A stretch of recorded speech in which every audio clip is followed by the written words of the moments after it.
주말에 뉴욕 증시가 비교적 강세를 보였기 때문에 오늘 시장 조금 기대를 했었는데 글쎄 환율 영향도 좀 있는 것 같고 대외 불확실성이 여전히 좀 시장의 부담으로 작용하고 있는 것 같습니다. 아시아권 증시는 오늘 니케이 지수 같은 경우는 1%대 급등을 하고 있는 상황입니다. 자, 이런 흐름 어떻게 읽고 어떻게 대응해야 될지 3인의 전략에서 대응 전략을 세워보도록 하겠습니다. 오늘 이 시간에는 머니투데이 방송의 이학영 전문위원과 라임 투자자문의 임태근 상무 두 분과 함께합니다. 안녕하세요. 안녕하십니까. 안녕하세요. 시장 중심이 되는 키워드를 알아봅니다. 5위부터 3위까지의 키워드를 화면을 통해서 확인해 보도록 하겠습니다. 오늘의 5위 키워드는 포스코 STX 페노션 인수설 부인입니다. STX 페노션이 개장 초 포스코에 대한 피인수설로 강세를 보였습니다. 그렇지만 포스코에서는 부인 공시를 냈습니다. 4위 키워드는 대체 근로제 도입 추진입니다. 정부에서 대체 근로제 도입을 추진한 것으로 알려지면서 여행, 영화 등 관련주가 강세를 보이고 있습니다. 관심 내용과 관심을 가져볼 만한 종목이 있는지 알아봅니다. 3위 키워드는 증권주 전고점 돌파 시도입니다. 증권업종 지수가 전고점 돌파를 시도하고 있습니다. 추가 상승이 가능할지에 대해 알아봅니다. 대체 근로제 얘기가 주말 사이에 나왔습니다. 그래서 뭐 관련주 당연히 꼽을 수 있는 거는 여행주, 뭐 또 영화 관련주도 꼽을 수 있을 것 같습니다. 오늘 이런 종목도 대체로 강세를 보이고 있는데 임태근 상무가 관련 내용 좀 말씀해 주시고 뭐 관심 가져볼 만한 업종이나 종목이 있는지 좀 말씀해 주십시오. 일단 대체 휴일제고요. 그 휴일이 이제 만약에 겹쳤을 경우에 이제 평일에 이제 월요일이라든지 금요일 하루를 쉬게 한다는 그 휴일을 좀 더 늘리는 그런 이제 정책이 되겠습니다. 그래서 이거는 사실 2009년에도 이야기가 나왔던 것이고 2010년에도 그래서 이야기가 나왔었는데 내수 경제 활성화를 위해서 좀 더 휴일을 늘릴 필요가 있다는 것이 어떤 이 정책의 취지였습니다. 하지만 뭐 기업들이나 자영업자들이 어떤 인건비의 상승에 대한 우려로 인해서 이것이 계속해서 제지가 받았었는데요. 하지만 뭐 신정부 들어서 이 정책을 현재 추진하겠다고 하면서 역시 이제 기대감이 살아나고 있는 상황입니다. 일단 뭐 어쨌든 간에 휴일이 는다 그러면은 여행업종 같은 경우는 당연히 이제 수혜를 볼 수 있고요. 특히 이제 여행업종 같은 경우는 현재 최근에 저가 항공사들이 상당히 늘어나기 시작하면서 실제 여행 단가가 낮아지는 것보다도 원가가 훨씬 더 빨리 낮아지면서 마진 자체는 상당히 개선되고 있는 그런 긍정적인 효과가 이미 나타나고 있습니다. 여기에다가 여행 수혜까지 살아난다 그랬을 경우에는 여행업종 같은 경우는 상당히 이제 긍정적일 수 있고요. 그리고 이제 국내 영화 같은 경우는 어떤 엔터테인먼트를 좀 즐기는 어떤 레저 활동의 이제 그 횟수가 이제 증가함에 따른 어떤 기대감이 살아 있는 것인데요.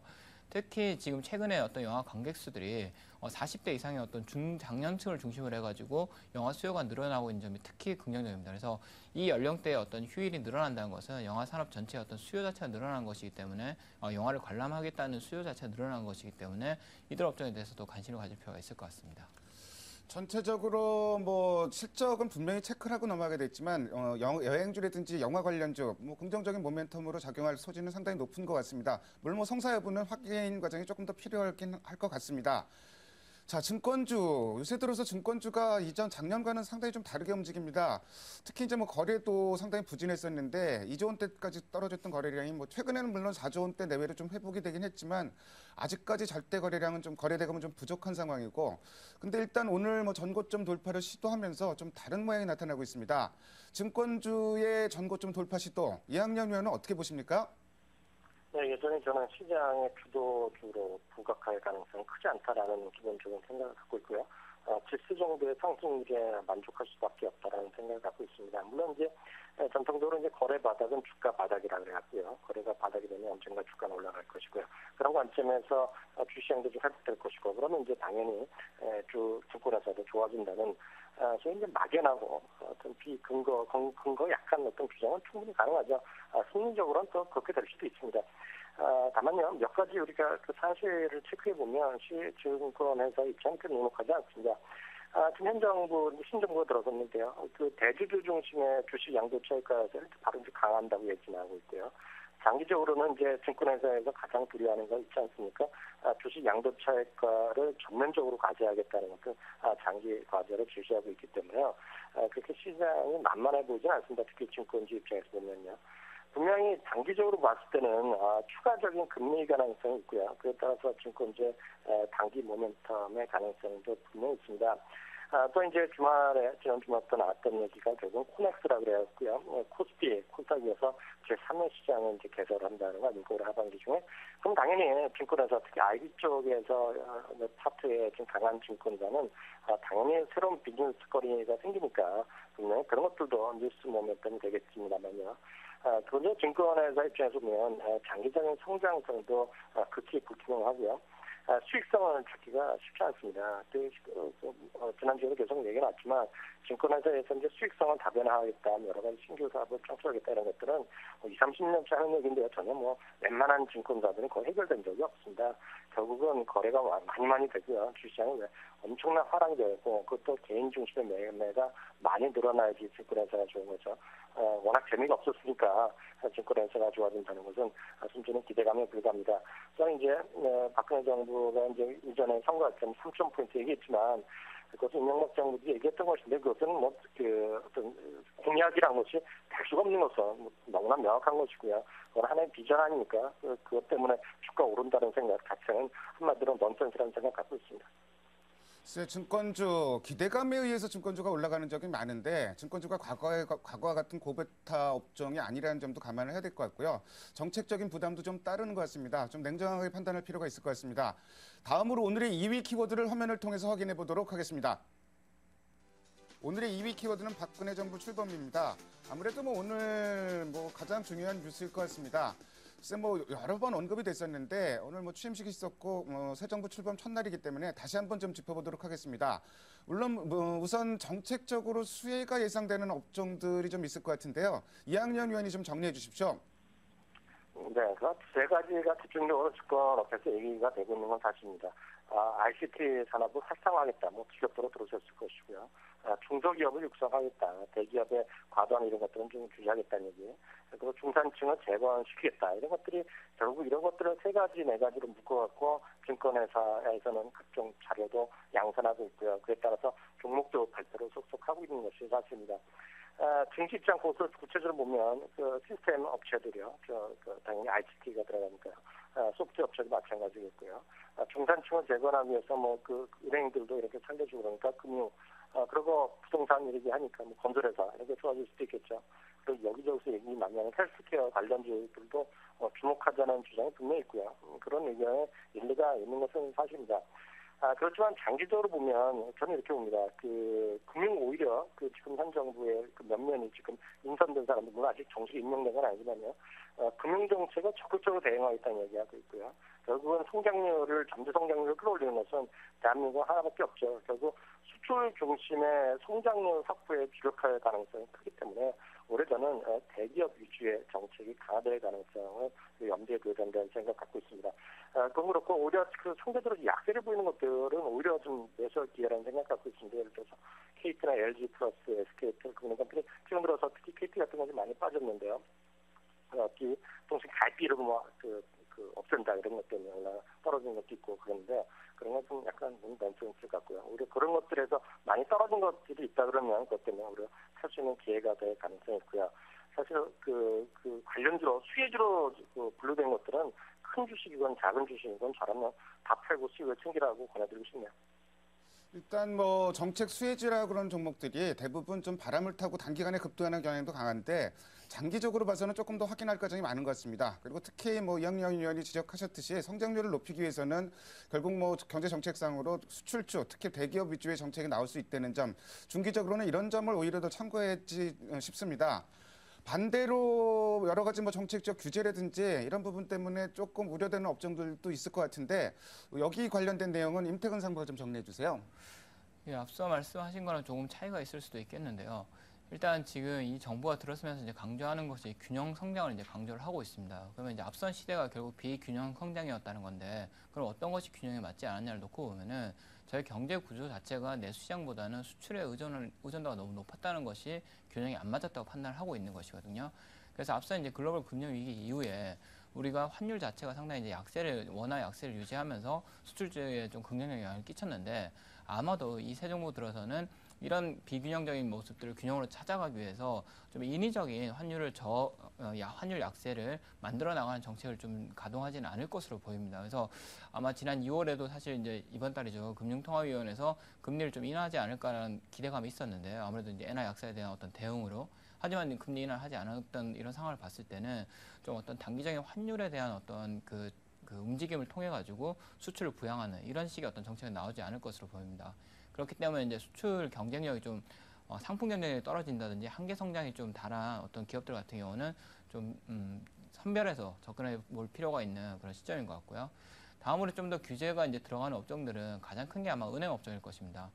일단 은행 업종 같은 경우는 가계부채 문제를 지금 현재 해결하지 않고는 도저히 내수를 살릴 만한 어떤 원동력이 살아나지 않고 있습니다. 왜냐하면 중산층을 살려야 된다 이런 이야기 모두 다가 사실은 이자 부담이 너무 크기 때문이거든요. 어떤 여력이 생겨야지만이 어떤 소비를 하게 되고 그래야 이제 내수 경기가 활성화될 수 있는 건데 이 가계부채가 지금 현재 이제 발목을 잡고 있습니다. 이 문제를 해결하는 방법은 이제 두 가지가 될 수 있는데요. 첫 번째 어쨌든 부동산 가격을 올려가지고 가계부채가 이제 해소가 되는 것이고 두 번째로는 이 부채 자체를 구조조정에 들어가야 됩니다. 우리가 봤을 때는 일단 첫 번째는 그렇게 쉽지는 않아 보이고요. 어쨌든 가격 하락은 방어를 하겠지만 가격 자체를 끌어올리는 건 현재 국면에서 좀 쉬워 보이진 않습니다. 오히려 이제 가계부채를 좀 재조정을 해나가야 되는 과정이 필요한 건데 이것은 당연히 은행 업종에는 상당히 좀 부정적으로 작용할 가능성이 큽니다. 다만 어쨌든 중장기적으로 봤을 때는 은행 업종이 어떤 이 가계 부채 어떤 부담들을 좀 더 구조조정을 통해 가지고 이제 부국을 깨끗이 한 다음에 성장 가동을 이제 다시 할 수 있다는 관점에서는 좀 긍정적으로 볼 수 있지만 단기적으로는 좀 제한된 접근을 해야 되지 않나 이렇게 생각을 하고 있고요. 마지막으로는 앞서 말씀하신 대로 증권 산업인데요. 증권업 같은 경우는 지금 자본이득을 지금 그 세금을 이제 매기려고 하고 있는데 이 부분은 상당히 이제 당연히 증권업종 전체로는 좀 부정적입니다. 하지만 현재 좀 역발상적인 관점을 놓고 봤을 때는 이런 어떤 규제보다는 증권 산업 자체는 지금 거래 대금이 사상 최저치를 기록을 하고 있거든요. 그러니까 절대 거래 대금만 놓고 봤을 때는 아직도 2004년이나 2002년 때보다는 높은 수준을 유지하고 있지만 뭐 2조 8천억, 2조 9천억 하면서 하지만 전체 시가총액 대비해서 거래되는 비중을 따져봤을 때는 지금 IMF 이후에 지금 최저치까지 떨어져 있습니다.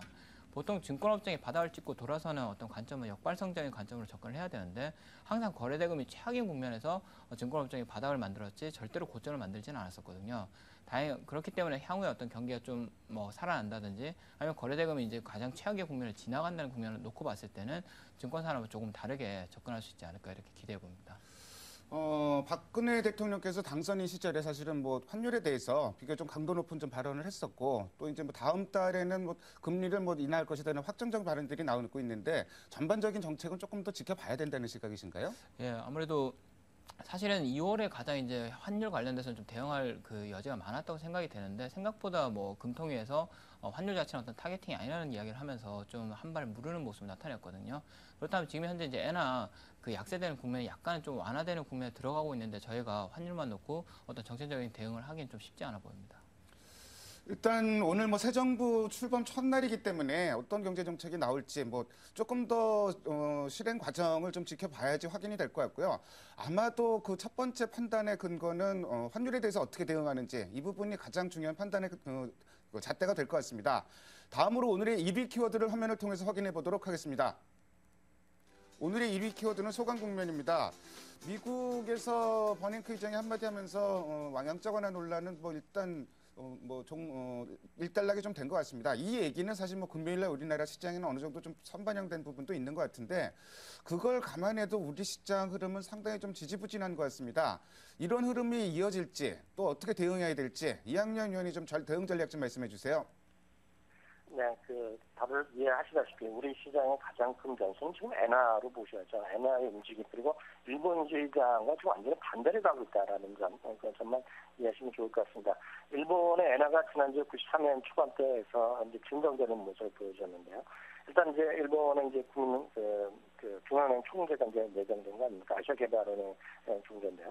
워낙 뭐 강경하게 이제 그 부양책을 금융의 완화 정책에 대해서 강도 높게 얘기했다는 것을 알려지고 있기 때문에 그것은 현재 아베 신조 총리와 뭐 똑같은 입장 아니겠습니까? 그런 것이 결국은 일본의 환율의 변화를 다시 가져왔고요. 그것이 오늘 아침부터 객상승하면서 일본의 니케이가 강한 것이 바로 우리 시장에 큰 부담으로 지금 작용하고 있고요. 그것이 뭐 오늘 주가 조정의 거의 모든 것의 이유라는 생각을 갖고 있습니다. 일본에 관해서 일부에서 미국에서도요, 조만간 백연 돌파 시도가 있을 것이라는 얘기까지 하니까요, 그것이 현실화될지 안 될지 모르겠지만요, 그런 것이 지금 시장의 발목을 잡고 있다라고 이해하시면 되겠습니다. 우리 입장에서 보면 이제 신정부 오늘 출범을 했지만 이제 내각 구성이 지연되고 있는 거 아닙니까? 현실적으로요. 그러다 보니까 정책 방향도 아주 구체적으로 집행되지 못하고 있고 이런 것들에 대한 부담감도 일부 있을 것이라고 봅니다. 저는 앞서도 말씀드렸다시피 신정부 출범과 관련된 기대감에 의해서 오른 주식이 워낙 많고요. 폭락도 오른 것들이 많습니다. 그런 것들은 일정 수준 가격 조정은 물론 아니면 가격 조정이 없다면 최소한 상당 부분의 기간 조정이 불가피한 시기에 와 있다라는 생각을 갖고 있습니다. 특히 테마성으로 일부에서 너무 과격하게 오른 것들이 있다 그러면 그리고 5년 전에 그 자전거 테마라든가 4대강 관련 기후가 1년 후에 어떻게 됐는지는 한번 몇 개 개표 정도만 쳐보시면 충분히 이해가 될 것 같습니다.